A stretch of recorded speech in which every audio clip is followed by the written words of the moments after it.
This is Chasing the Horizon, a podcast by, for, and about motorcyclists, brought to you by the BMW Motorcycle Owners of America and webBikeWorld.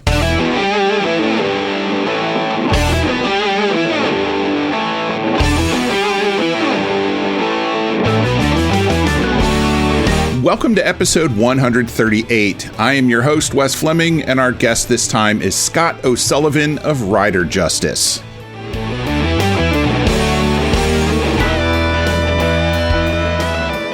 Normally, as you know, I fill this first news segment with information about traditional gasoline-powered motorcycles and save the alternate propulsion news for the electricity segment. Not this time, folks, so buckle in. It's not electric news, not yet, be patient, that's still on the way, but rather hydrogen news. For those of you not really up to date on alternate fuels, hydrogen has been batted around as an alternative method of propulsion for passenger vehicles for a couple of decades.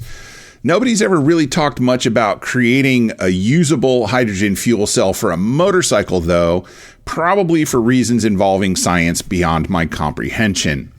Well, we can cancel that now because Toyota and Kawasaki have teamed up to fit a Ninja H2 hyperbike with a hydrogen fuel cell. Toyota started with a hydrogen-powered off-road car. It looks like a crazy cross between an ATV and a side-by-side. And they showed it off in a successful test at Motegi recently, driven by none other than Toyota president Akio Toyoda himself. Now, Toyota, the company, is spelled with a T at the end. Toyoda, the man, spells his name with a D at the end. The H2 version sports parts straight off of Toyota's hydrogen-powered Corolla, but apparently it's not the technology that's the main stumbling block. Based on what Toyota and others have said, the primary blockers appear to be government regulations and the attitudes and opinions of motor press especially, and members of the public, who will obviously have to be convinced that hydrogen is an appropriate power source for cars, let alone motorcycles. Now, Kawasaki's not the only concern testing out hydrogen power for motorcycles. A concept bike called the Hydra, and pardon me if that evokes images of Captain America movies, also shows the potential of a hydrogen power plant being crammed into a motorcycle chassis. The Hydra concept looks as much like a spaceship as it does a motorcycle, so be sure to check out the show notes page for a video of the Hydra and drop me an email to podcast@bmwmoa.org with your thoughts on the whole idea of hydrogen-powered motorcycles. Anybody who's listened to this podcast for more than a few episodes knows I'm pretty excited for electrical motorcycles to come up to the expectations of touring riders, and I'm sure I'm not the only one. The idea of hydrogen-powered motorcycles is pretty exciting as well, and testing it out with a platform like the Ninja H2, which is just an absolute crazy motorcycle, is even more exciting. So I hope you stay tuned and open your mind to more alternative propulsion ideas than just plain old electricity. Speaking of which, electricity, electricity, electricity, electricity. Honda appears to be all in on electric motorcycles, and though they have denied reports of an aggressive timeline of 10 models available by 2025, it looks like they are indeed moving forward on 10 models available before the end of the decade. Honda's underlying plan calls for the release of these 10 electric models in the next 5 years, and they have set a target of selling 1 million units in the same time period, that is, in the next 5 years, and 3.5 million units by 2030. So 1 million in the first 5 years, and then 2.5 million in the following 3 years. Based on the information available at the time this episode was produced, it looks like Honda are looking at 7 bikes that people in the U.S. like me would identify as either mopeds or scooters, 1 kid-sized dirt bike, 2 sport or street fighter style bikes, and an adventure or at least an adventure adjacent looking touring motorcycle, all electric, mind you. Rumors are swirling that one of the street bikes may be a resurrected version of the CB600F, known throughout the world as the Hornet. Here in the US, we called it the Honda 599 because it had an engine displacement of 599 cc's. Not a terribly exciting name. Most of these bikes are going to be destined for markets in the Eastern Hemisphere. And by that, I'm sure they mean Asia, which includes India and is already just a huge motorcycle market. It looks like the 4 non-scooter EVs will be available in the EU, the US, and Japan. Now, it's most likely that these, at least the very early models, will be powered by Honda's Mobile Power Pack, a 100% solid-state battery expected to hit the market in 2024. These batteries cost Honda and its partners over $300 million to develop, which means they are going to be looking to recoup some of that R&D money. Pricing for these electric motorcycles hasn't been discussed yet, but smart money says they'll cost a little bit more than the average equivalent gas-powered machine. Honda has further set a goal of having its entire motorcycle division go carbon neutral by 2040 and having all of its divisions in the entire company carbon neutral by 2050. These are lofty goals, to be sure, but if any company can do it, it's Honda. Thanks to webBikeWorld for providing a wide variety of industry news, and be sure to check out their website at webBikeWorld.com for the latest motorcycle news and in-depth product reviews.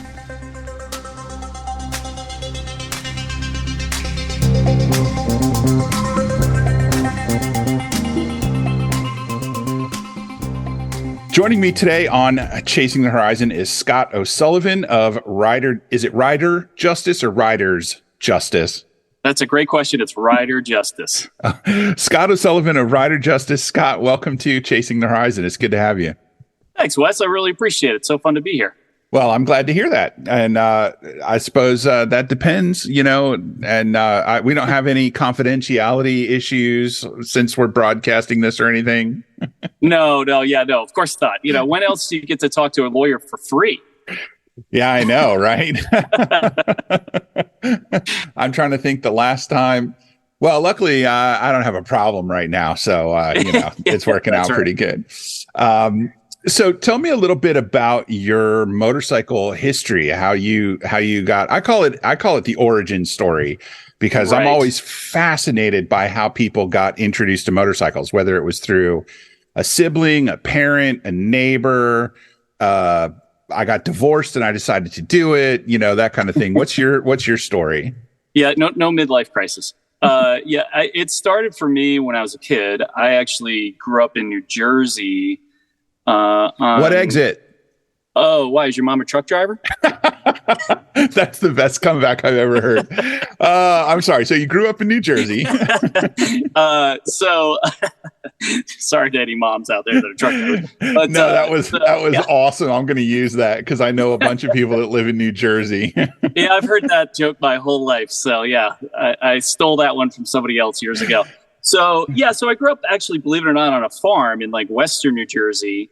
On a big piece of land. So I grew up at riding everything, whether it was dirt bikes, mopeds,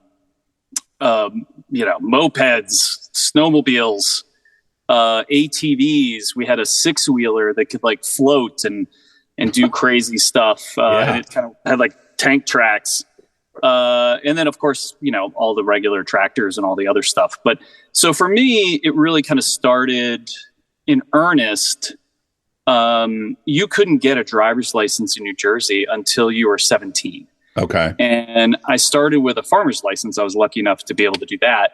But before that, it really started with me and some friends getting mopeds that didn't have to be licensed, essentially, and trying to get to places that were far away.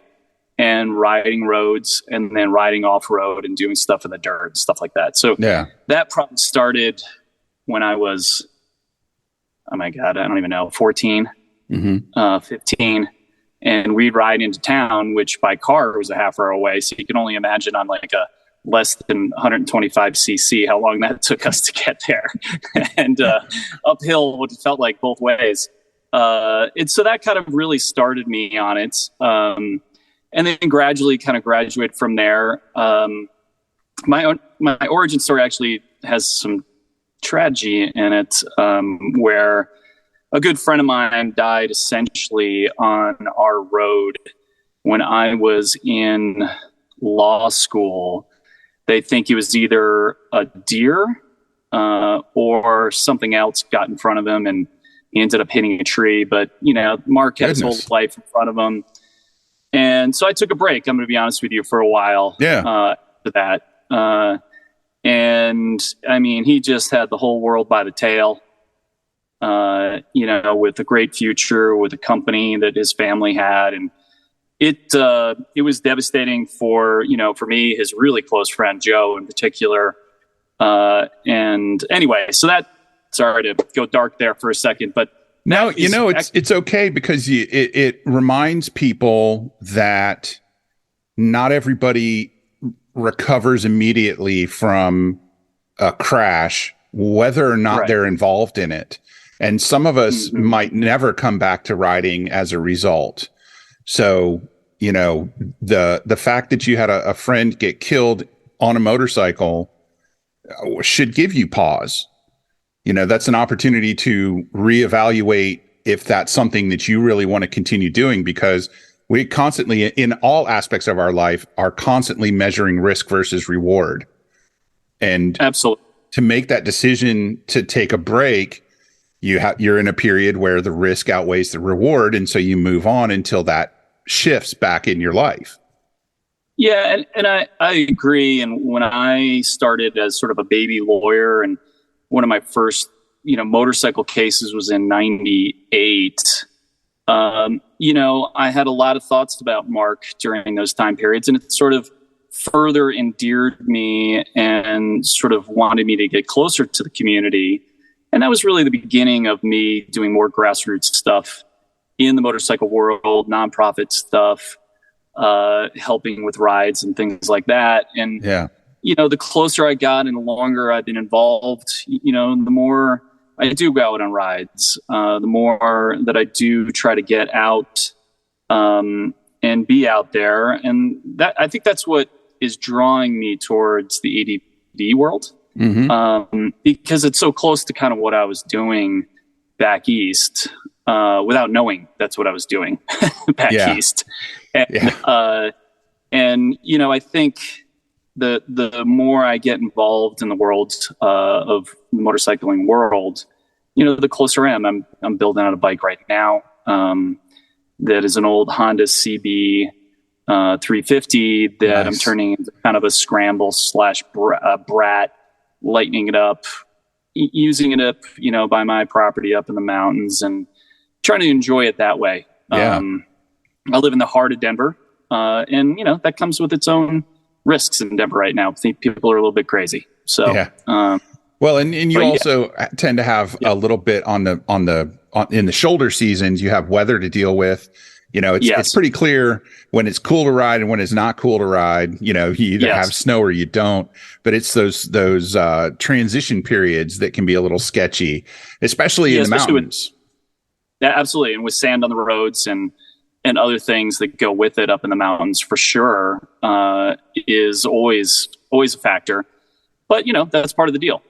And like you said, you got to choose risks. Right.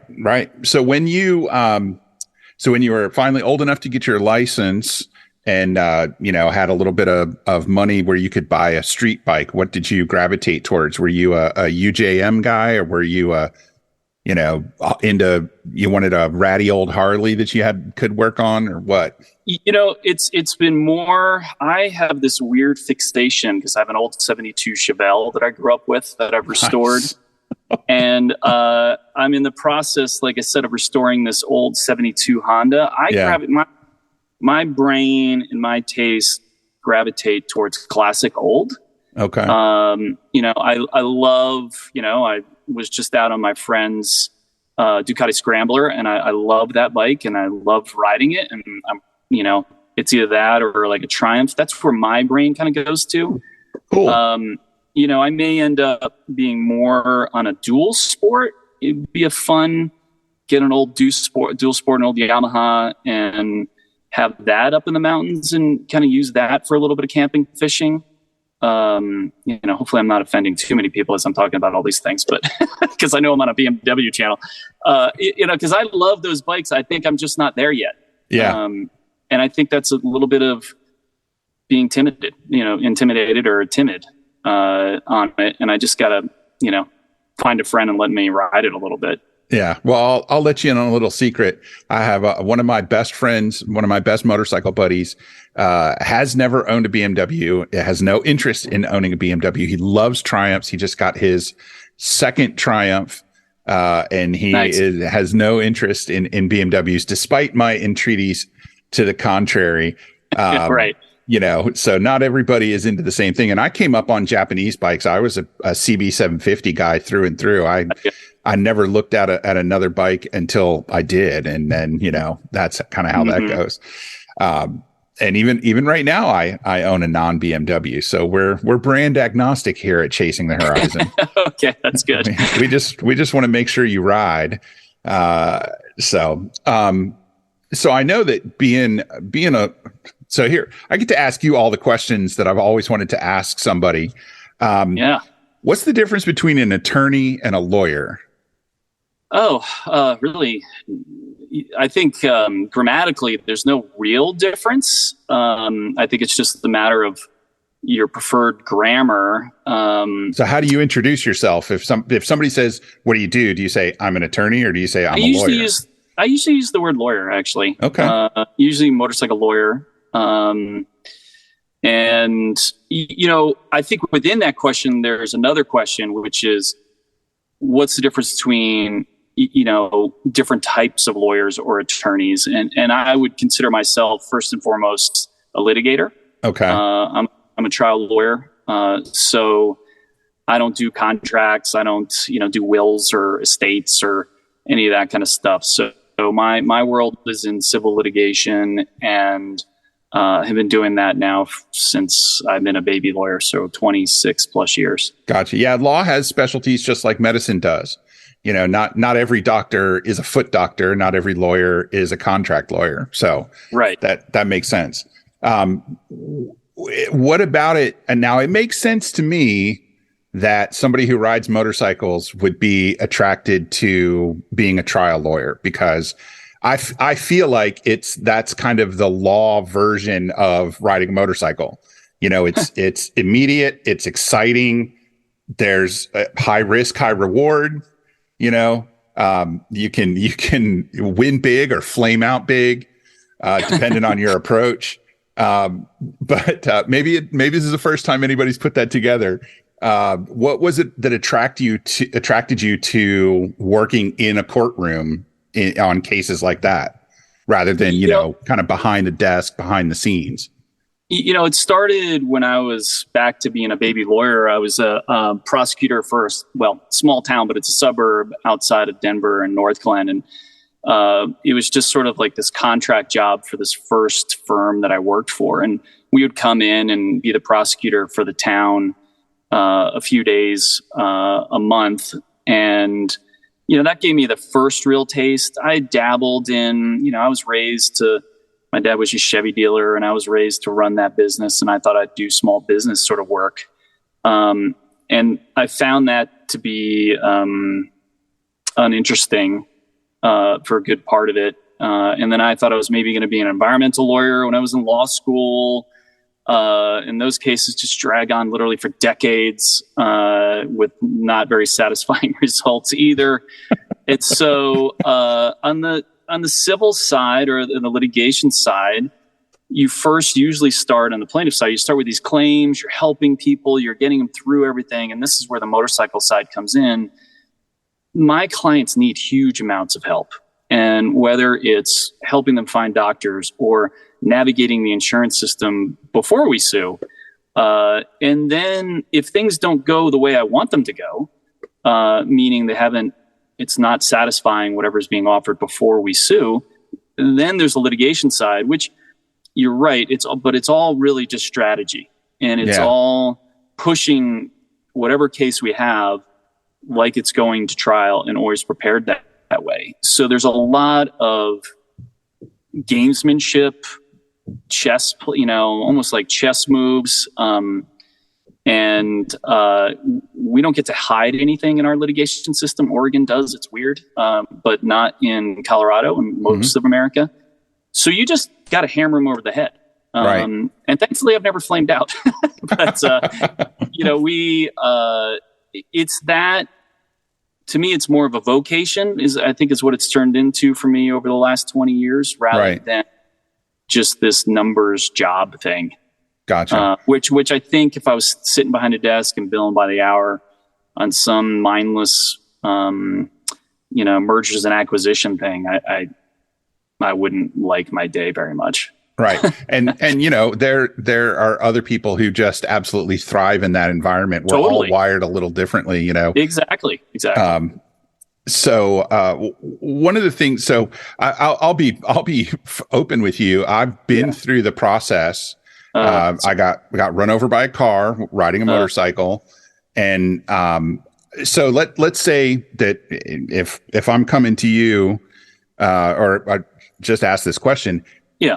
When a motorcycle rider is involved in a crash where they're not at fault, right? Somebody else, some other driver, some other thing is at fault.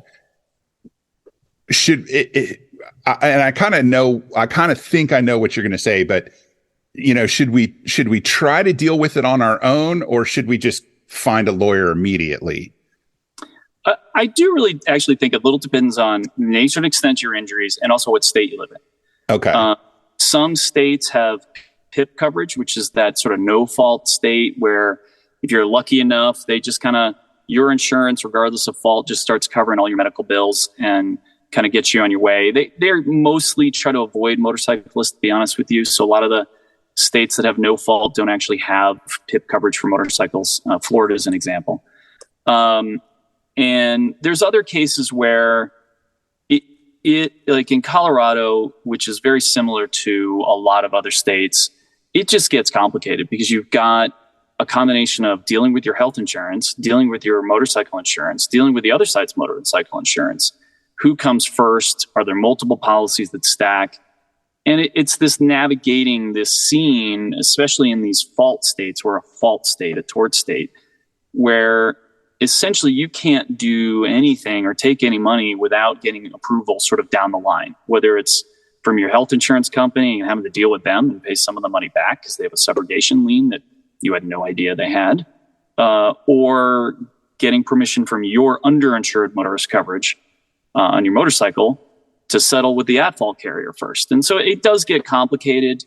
And that's where I think it's important. At a minimum, consult one and you go from there. Right.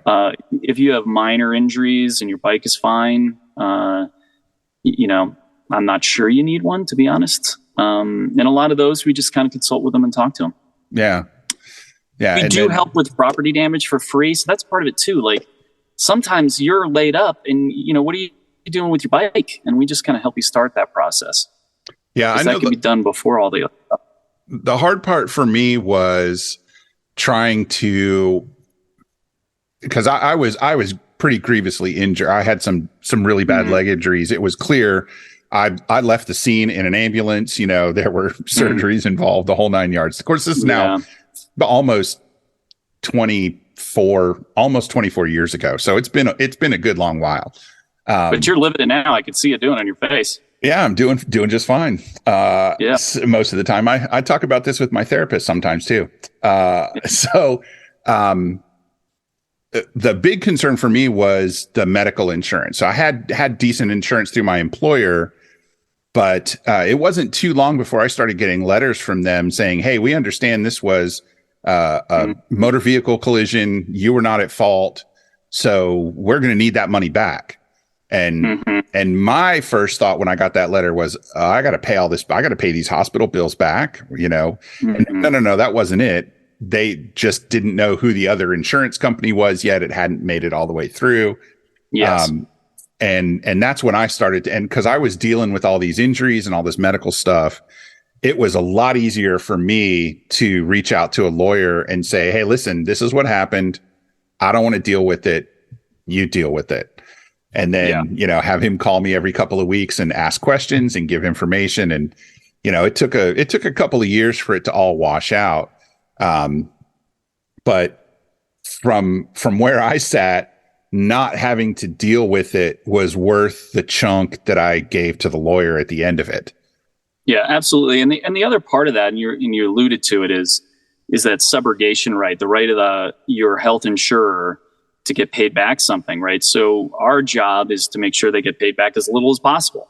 Right. And take over all these burdens of dealing with all these different people. So your job is just to heal and get better as soon as you can. And that's how we treat every single one of our cases, is let us take that burden off of you, plus try to get as much as we can in your pocket, depending on the circumstances and insurance that's available and everything else.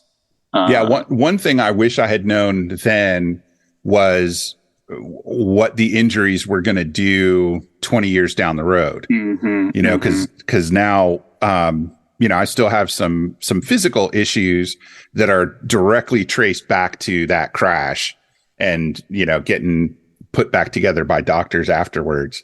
And so that's something that I hope people will pay attention to and take away from this little part of the conversation.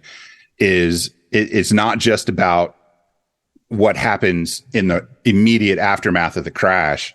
You could be looking at, permanent or partial disability down the road. I'm not saying that I'm disabled. I'm not, but I do know people who, lost a foot or a hand or an arm or a leg in a motorcycle crash.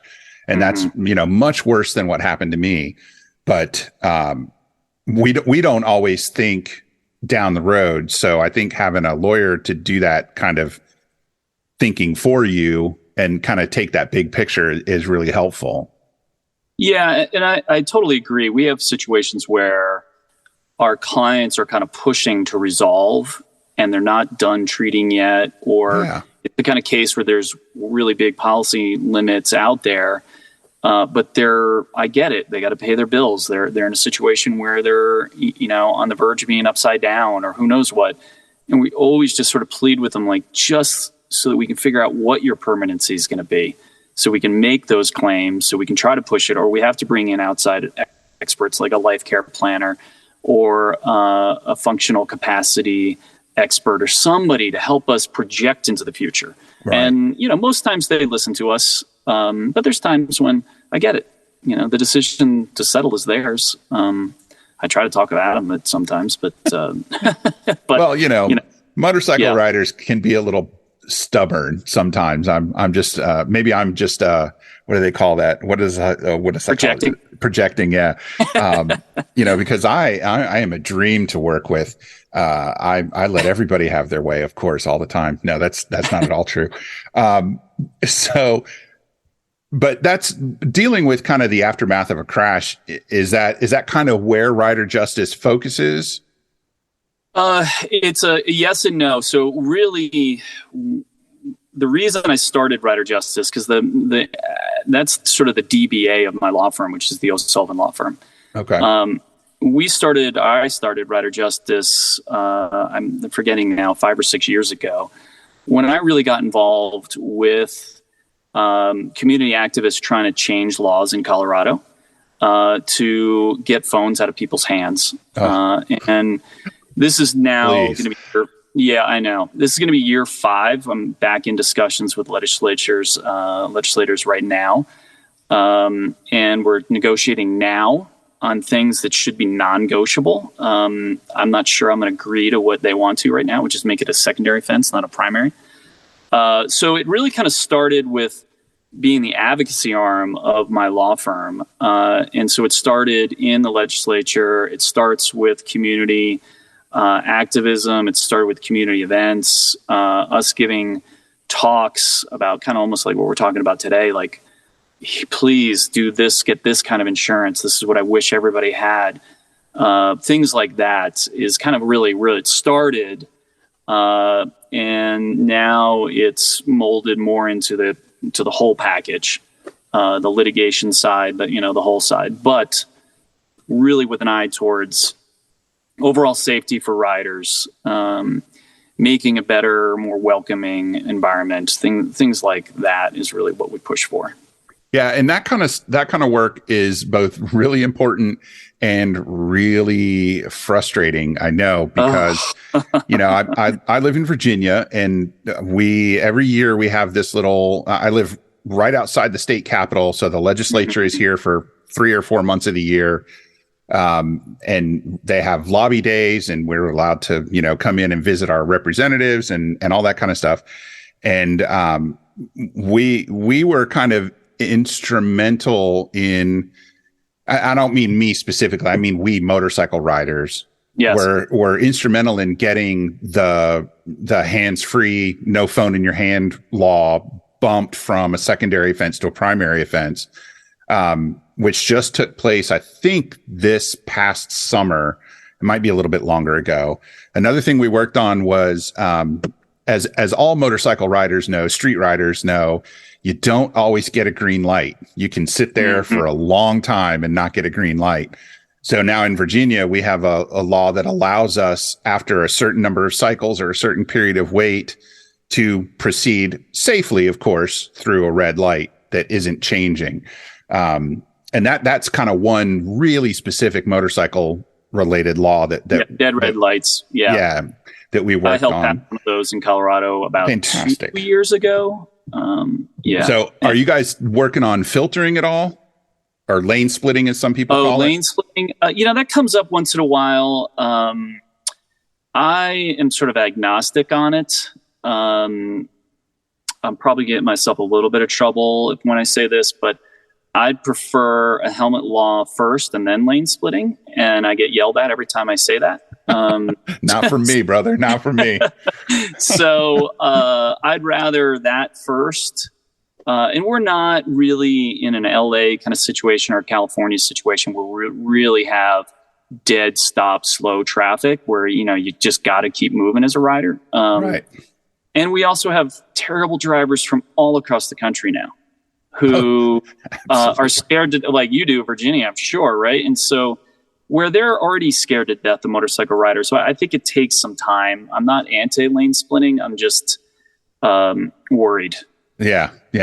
I could understand that. That makes sense. So how can a motorcycle rider connect with somebody like you in their state to, get issues in front of their local local or state legislature how do we find each other? Yeah. I think there's different ways to do it. One is this kind of coalition that I'm a part of in Colorado is a combination of really separate groups, right? We have a group that does pedestrian and bicycle causes. There's essentially a hog chapter that we work with that's on the legislative side. Then there's a group of motorcycle riders that Susan Dane, so shout out to Susan Dane. She's our hero here in Colorado. She really started this whole organization and all of us together a number of years ago after their friends were killed on a motorcycle by a distracted high driver. And then I think it's really, believe it or not, you go through a little bit of your legislature's history and each one of these people, and some will proudly say they ride Harleys or they ride whatever. And you reach out to them because you're going to find a kindred voice with them. And our biggest stumbling block has then been the defense bar and the ACLU, honestly. And because they don't want any more citations or ways to be criminally fined. They just are against it in general. And I get it. That makes sense, yeah. But, I think people, in your state, if you have like an abate or most sort of chapters or even different ride instructors or motorcycle academies, those are all great places to start because they're all already actively involved in their state on safety issues. And they usually work with State Patrol and Department of Transportation. We've got all those kind of grouped together as this big, we even got General Motors last year to pay for our lobbyist. Nice. And still failed. It's tough. It's tough. Yeah, it is tough. And the thing that this is really esoteric and most people might not care about this, but the thing that I find the most frustrating is when, we've come up with, because a lot of times they'll push back to us and say, well, what do you want the law to say? So that the legislator themselves may not be 100% familiar with the issue, may not be 100% familiar with motorcyclists. So and maybe they don't have the time to sit down and write legislation for this issue. So they'll push it back to the motorcycle riders and say, hey, you guys write up what you want the law to say, and we'll tweak it and send it. And the way it works in Virginia, everything has to go to a committee first, and then the committee has to push it through to the regular legislature, the full legislature, and then they vote on it. But a lot of times, especially with motorcycle stuff, the proposed laws don't even make it out of committee, which is really frustrating because then, it's like we had our two champions and the other 6 people in the committee were like, we're not going to do that. Yeah. We're very similar. We made it all the way through the Senate twice here in Colorado, or actually more than that. And we ended up getting killed in committees in the House. So it's pretty similar. It is deeply frustrating. There are sort of groups out there, and the name is escaping me right now, that have some draft model legislation on this issue. And then you kind of tweak it from there. I've helped write this law now 5 different times in versions of it. And we both, basically we come up before these committees now and they're like, well, hello. They're like, because they just recognize us now. They're like, here you are again. They're like, yes, here we are again. Here we are again. And, but if any of your listeners want some of that draft stuff, they can email me and I can send them a model draft of what we've been trying. Take it for what it's worth because it hasn't worked yet. Right. So, well, sometimes a lot of times, and it doesn't matter what the area is, laws don't get through the first time or the third time or the 10th time. It takes a lot of perseverance. Well, but that's just kind of how the system works, and it can be frustrating. But I don't want to get too deeply into that because we're going down a legislative rabbit hole right now. Yeah, exactly. And some people will be just absolutely wrapped, and the other 98% of the listeners are going, what the hell are these guys talking about? Yeah, they just checked that fast forwarding 30 seconds at a time. So here's another aspect of kind of motorcycle law when I think about it. So obviously, as I've gathered from our discussion, you help people who have been injured in crashes, property damage, personal damage, that kind of thing. Do you also help people who are motorcycle riders who are in trouble with, reckless driving, stunting, excessive speeding and stuff like that? Do you work with those people as well? Yeah, that's a yes and a no. The no is I can't fix stupid, right? I mean, there's only so much I can do. Right? Wait a minute. You're telling me. So part of it is a good percentage of our cases actually involve our rider getting a ticket. So we have over the years been able to get that ticket changed, or we fight with to get it reduced down significantly. And I use my old prosecutor experience to do that, and I'm happy to do it. There's stuff in Colorado that it's sort of friends and family stuff where I help for sure. At worst case, I walk them through what they should do and shouldn't do to try to get themselves out of maybe stupid. You can't really get it out, but at least plea it down. So the answer is yes, for sure. And I think that leads to, we will look at those hard cases where maybe speed was a factor in the collision where the at-fault driver turns left in front of our guy, but you still don't get to do it, as far as I'm concerned. And, right. Or they try to come up. I think the police sometimes they deny it every time when I talk to police clubs about this, but there's a little bit of bias there, whether you like it or not. And they may feel bad for the old lady that turned left in front of my rider, and maybe they don't want to cite them. So we help in those situations, I would say, at least 30 to 40% of our cases have some element of that in there, where we try to help. And so, yeah, we do. Yeah, I mean, when I've gotten calls in some of these other ones, I'm like, yeah, when you're doing the stunt riding, doing a wheelie in Wyoming for like 3 miles, yeah, and they watched you. It's cool, but I as I told you in our email exchange before today, I specifically am not going to ask you, how do I get out of a ticket? Because, and I'll tell you why. I'm a big advocate of you pay to play. If you're going 80 miles an hour and the speed limit 70 and you get a ticket for 80 miles an hour, in my opinion, you pay the ticket because you got caught. You were breaking the law. Right. You got caught. You pay the ticket, even if it's expensive. But a lot of us will sometimes feel like we've been kind of unfairly targeted or unfairly ticketed. What's a good way to kind of approach the police side of it when you get stopped? Are there things that we should say or shouldn't say to kind of start helping ourselves?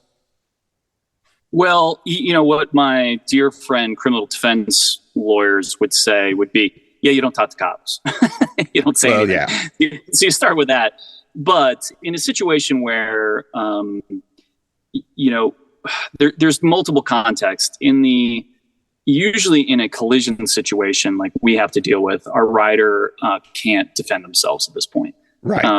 They're either to be taken off or whatnot. And usually in those situations, we had a case years ago where this guy was lane splitting. At the time of the collision, he was not. Left-hand turn in front of. But the cops listened to this woman who was just like, oh my God, he was lane splitting and acting like a maniac. And, in that one, we're able to prove at the time with witnesses at the scene that he was not at the time and he was riding, at a reasonable speed. And they dropped the ticket for him. In a situation where, you're maybe with some friends and you're riding, and let's say you kind of hit a yellow light and you're trying to claim it was red.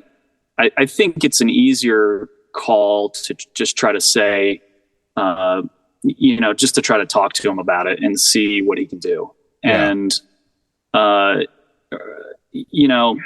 in general, it's better to keep your mouth shut, seriously. But, there are times where, maybe you're riding 2x2 as a group and this officer just doesn't like you doing that.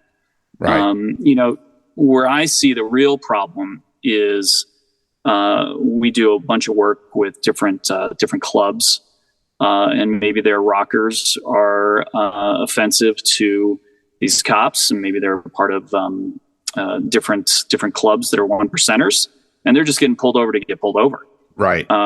So my advice to them is, don't do anything wrong, because if they can find any reason and don't carry and don't, all the things you're not supposed to do, don't do that. Yeah. Make sure all your lights work and exactly. Your tags are up to date, all of that stuff. Don't give them a reason. Yeah. And even that's not enough. It's tough because and I see it from them, I see it with my fighter friends and some of my cop friends is they see terrible results all the time. Oh, and yeah. I think that's the place they're coming from. And I think if you're a reasonable person who's not upset with them and have a reasonable voice and talking to them in, an even friendly tone and appreciate what they're doing, that honey goes a long way with, I think, most officers out there today. 'Cause they're just kind of under assault. Right. And they're so used to police, lawyers, firefighters, paramedics. Mm-hmm. Their kind of standard is that they are never encountering somebody on the best day of their life. Yeah, that's right. And that's over time, over a career, that has really got to kind of grind on your soul to know that, every time you talk to somebody, there's a problem. And maybe it's their problem and maybe it's your problem, but it's a problem and you got to deal with it. I used to work at a internet support call center. And that was kind of my, people would say, well, don't you just love that job? It's like, well, I enjoy doing it, but everybody I talk to, literally everybody I talk to has a problem, whether it's a customer on the phone or my boss, everybody has a problem, and that grinds on you day after day, year after year. I had to get out of that job because it was hard. Kind of always talking to somebody that was angry. And I can't even, it's hard for me sometimes because like I have friends who are police. I know people, I have acquaintances who are police, and I'm always trying to balance the guy that pulled me over. Not that I get pulled over a lot, but the guy that pulled me over with, my friend Colleen, who's a retired motorcycle police officer and one of the most wonderful people in the world, and but I've never had to interact with her in her former role as a police officer, so I don't know what kind of police officer she was, but I know she's a wonderful person, and I know how she deals with me now. And I don't imagine it would have been much different when she was active, so there's always that. And, I can honestly say that I have only ever had one really negative interaction at a traffic stop. And it was kind of my fault. I'm not going to get into it because it's a long story, but I have earned every ticket I've ever gotten. And,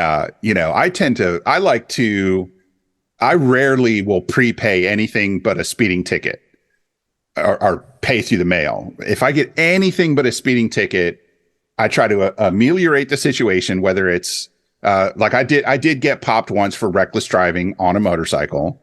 It was my fault. I did not know what the speed limit was. And I did not actually, what I didn't know was that the speed limit had changed. It went from 55 to 35. And I did not know that. In Virginia, more than 20 miles an hour over the speed limit is automatic reckless driving ticket. So I took a driving class. I took a motorcycle safety class. And then I went to my court date and I brought my completion paperwork with me. And I said, listen, this was I'm not going to say I didn't do it because I did, but it was unintentional. And here's what I've done in the meantime. And they knocked it down from reckless driving, which is hugely expensive and affects your insurance, to, I think it was like improper operation, and the judge talked to the police officer right there and said, hey, are you cool with me doing this? And the guy was like, yeah, sure. He just wanted to make sure that, some punishment was meted out, and, that he didn't look bad for pulling over somebody who then got a ticket completely dismissed. And, but I tried to take responsibility for that. And I would really encourage people to do that as well. Take that's responsibility. That's all. Take responsibility, but also, the system may have automatic bump downs, depending on the ticket you get. Yeah. And, don't be afraid to look into that. And I think remember one thing too, which is I totally agree with responsibility. But also to remember, and we see this in like small towns surrounding the Denver metro area, like Morrison County or the town of Morrison, which is kind of the gateway to some great rides. Mm-hmm. And you have to remember that their system does rely on tickets as part of a revenue generator. And they're all sort of, you're still violating the law. I'm not saying they're doing it for people that are going under the speed limit, but they're all sort of working together. And I saw this when I was a small town prosecutor, X amount of years ago, almost 30 years ago now, is the prosecutor, the judge, and the cop, we all kind of are on the same page, right? And, even if you police something down a little bit, the county or the city is still getting some revenue. And that's just kind of a fact. The system's kind of against you on that, but being reasonable and making, taking the steps to drop that plea down is the right thing to do, and advocate it for it that way. Coming in hot's never going to get you anything. My boss used to hate it when I was a prosecutor years ago, where I did this thing where if you came in and you were nice enough, you told me a story, I just dropped your ticket. And the cop would come in super pissed off at me. Like, why did you do that? And because I'm affecting his numbers. I don't think I realized that as a baby lawyer back then. But right. And I'd be like, no, he was a nice guy. He came in with some award that he won for being a good guy or a nice woman or whatever. And, I kind of would make somebody's day, once a it was pretty funny. They didn't appreciate it always, but yeah. I think I can see their side on that. Yeah, a little bit. Yeah. So there's a couple other things I wanted to ask you that aren't necessarily motorcycle related, but how hard is law school? That's a pretty good question. I took time off before I went to law school. Okay. But I took a couple of years off.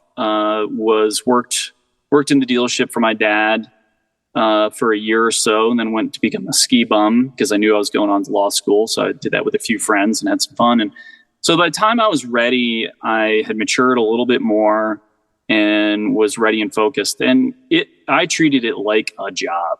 Gotcha. So you were probably, 24, 25? I turned 25 when I started law school, essentially. And I treated it like a job, and as a result did quite well.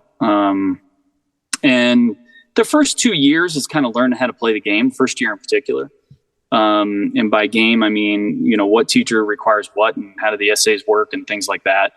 And then by the time you're third year, you're taking more interesting classes, a little bit easier, or you've got the option to drop things. I took this one class and this teacher was just insane with what she wanted for third years. I'm like, I'm not a first year anymore. And I literally walked out in the middle of the class first day. I'm like, this is not for me. Like, I don't need this. And I can learn this when I'm studying for the bar. And then, so it's hard. It's a grind. But it's, my friends that went straight into it from college, almost none of them are practicing law anymore. Really? They're doing something with their degree, right? But almost none of them are. And I think because they've just been literally in the school system since, 5 years old or 3 or 4 years old, whatever you are in preschool, to kindergarten until they're in their late 20s. And it's a grind. Yeah. So having that time off, and I mean, I used to pinch myself, especially my first year. I'm like, I'm in law school. This is freaking awesome. Yeah. And I loved it. Where some of my friends were like, just shoot me, I'm done. Yeah. Well, I think I like your approach. I didn't quite do the same thing. But I part-timed college for a good number of years before I got serious about what I wanted to do with my life, which then included graduate school, advanced degrees and all that kind of stuff. So by the time I was finishing up my graduate school, I was 26, 7. I was married already, had a full-time job. And, I was looking at some of these, to me, they felt like kids. They were probably only 23 or 24 years old. And just how kind of clueless they were. And to me, even only being 4 or 5 years older than they were, it was almost, I don't want to say it was funny, but it was a real experience because I recognized myself in them. And I was like, listen, if you just took like a year off and got a job, you would appreciate this whole graduate school thing so much more. Yeah. Totally. And get more out of it. Right. Yeah. One of my best classes that I took, it didn't matter. I would always try to do them. I would take some night classes at DU Law School. And that's where I'd meet people in all different professions and different ages, former, doctors, cops, women who their kids are old enough and they're ready to, to move on to the different stage of life. And they were so much more sort of interesting to me. And those classes were, really focused. There was no screwing around in those classes. So they were like, man, I got to learn something. I get out of here. This costs me money. Let's learn something. Let's get going. And another aspect that a lot of people don't appreciate about night school or taking classes at night is a lot of times you're dealing with adjunct professors, which means they're people who are actually practicing. Yes. Those in law school, it would be practicing the law that they're teaching. Yep. I know for a lot of my, most of my, even at night professors were historians. But, cool. I had one teacher who was a museum curator. And so his class was a lot more kind of focused on the preservation of history. Even though we were kind of studying the topic that he taught, he really brought an interesting spin to it because of his vocation.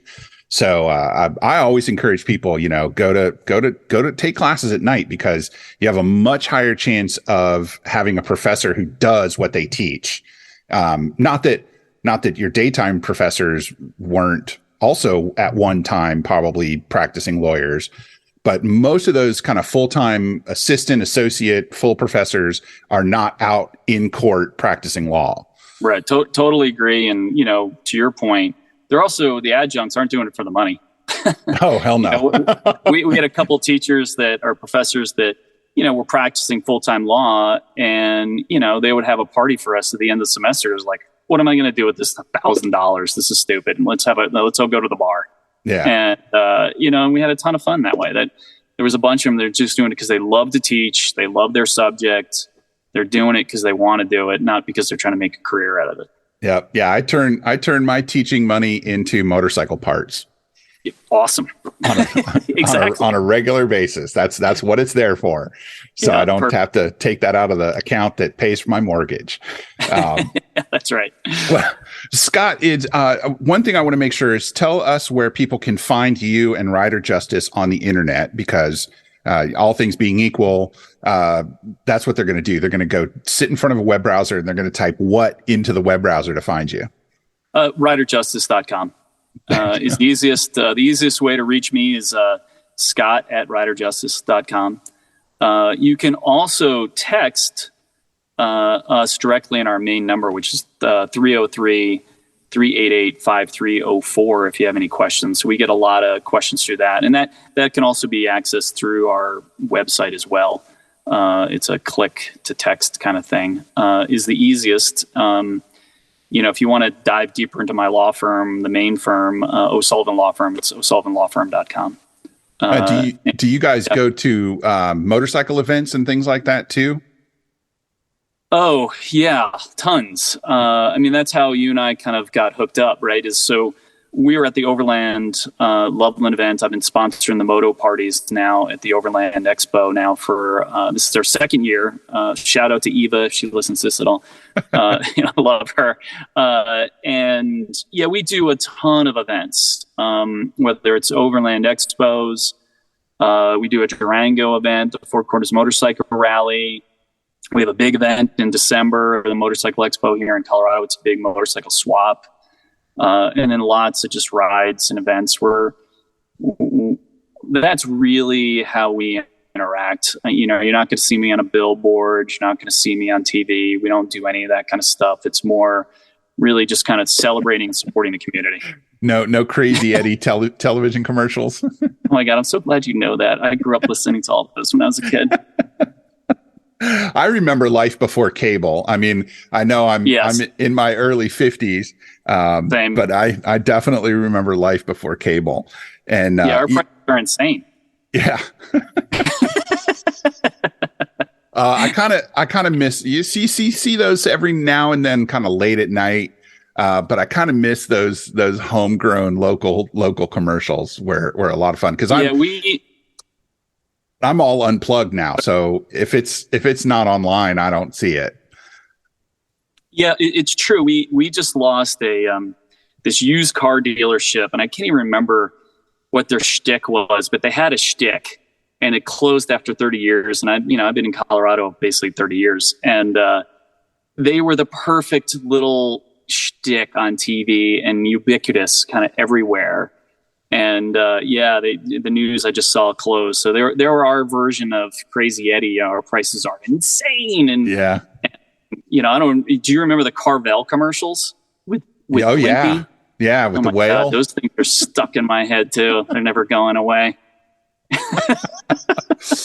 And I spent some time growing up on military bases overseas. So of course we had no access to American.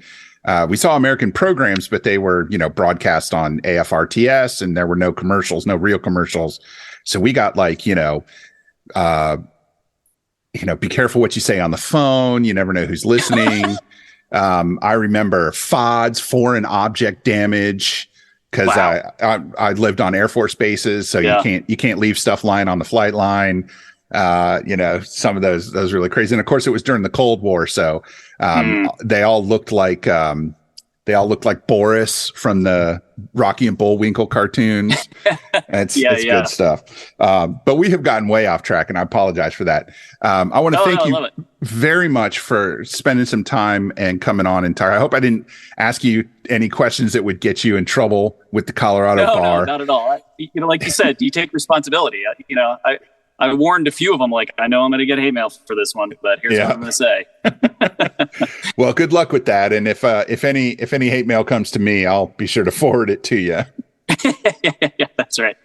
I do have one thing I just want to say quick that we didn't cover is to all our listeners or your listeners, please get as much underinsured motorist coverage as you can on your bike. My minimum request for all my riders is $250,000. And if you own a house, put an umbrella policy on top with underinsured motorist coverage. I've got $5.5 million worth of coverage on everything. Because if I hurt my brain, I'm done, right? Just like you. But if I break things, I'm okay. But if I hurt my brain, I'm done. And that's my biggest wish and my biggest, stand on my podium moment you'll hear from me. And I love to help people for free with that. I don't sell insurance. I just sue the crap out of them. And I would love to help them know, what kind of policies they have, what's the right thing to do.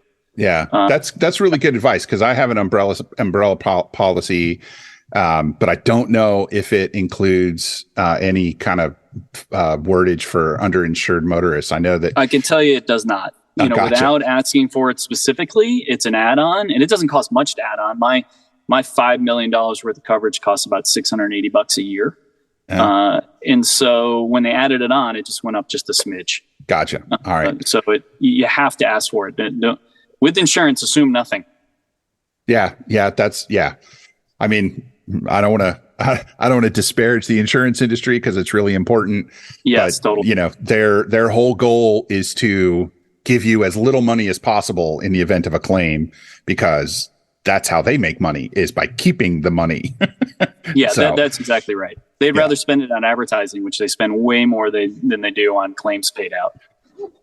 That sounds like we could probably talk about that for another hour. And maybe I'll find me an insurance expert that rides motorcycles and talk to them and ask some uncomfortable questions. But again, Scott, I want to thank you very much for spending some time with us, man.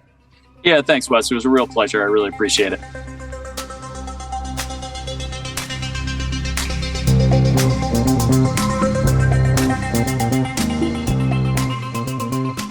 Visit our website at chasingthehorizon.us to listen to every episode of the podcast and read up on various motorcycle-related topics. The best way you can support Chasing the Horizon is by joining the BMW Motorcycle Owners of America.